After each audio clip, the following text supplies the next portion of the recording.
ഏത് ഡെർമറ്റോളജിസ്റ്റിൻ്റെ അടുക്ക ചെന്നാലും അവർ തരുന്ന ഒരു സാധനമാണ് സൺസ്ക്രീൻ. ആ കൂടെ തന്നെ പറയും എല്ലാ സൺസ്ക്രീനും 2-3 മണിക്കൂർ കൂടുമ്പോൾ വീണ്ടും വീണ്ടും റീഅപ്ലൈ ചെയ്യണമെന്ന്. ഇത് നമുക്ക് എല്ലാവർക്കും നടക്കുന്ന കാര്യമൊന്നുമല്ല. അതുകൊണ്ട് ശരിക്കും എത്ര പ്രാവശ്യമാണ് സൺസ്ക്രീൻ റീഅപ്ലൈ ചെയ്യേണ്ടത്? സൺസ്ക്രീൻ നമ്മുടെ മുഖത്തോട്ടോ അല്ലെങ്കിൽ സ്കിന്നിൽ എവിടെയാണെങ്കിലും റീഅപ്ലൈ ചെയ്ത് കഴിഞ്ഞിട്ട് ഇറ്റ് ഗെറ്റ്സ് ഡീഗ്രേഡഡ് എന്ന് പറഞ്ഞു കഴിഞ്ഞാൽ അതിൻ്റെ ഇഫക്റ്റീവ്നെസ് കുറഞ്ഞു വരും. സോ എപ്പോഴാണ് ശരിക്കും റീഅപ്ലൈ ചെയ്യേണ്ടത്? എങ്ങനെയാണ് ഇത് ഡീഗ്രേഡഡ് ആവുന്നത്?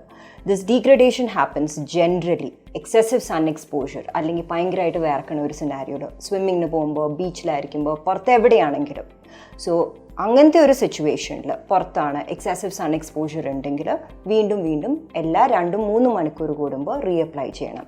അല്ലെങ്കിൽ normal case scenario, work from home, വീട്ടിലിരിക്കുകയാണ് അല്ലെങ്കിൽ ഒരു ഇൻഡോർ ജോബാണ് ഉള്ളത്, രാവിലെ ഒരു പ്രാവശ്യവും 4-5 മണിക്കൂർ കഴിഞ്ഞിട്ട് ഉച്ചയ്ക്ക് ഒരു പ്രാവശ്യവും റീഅപ്ലൈ ചെയ്യാനായിട്ട് നോക്കുക.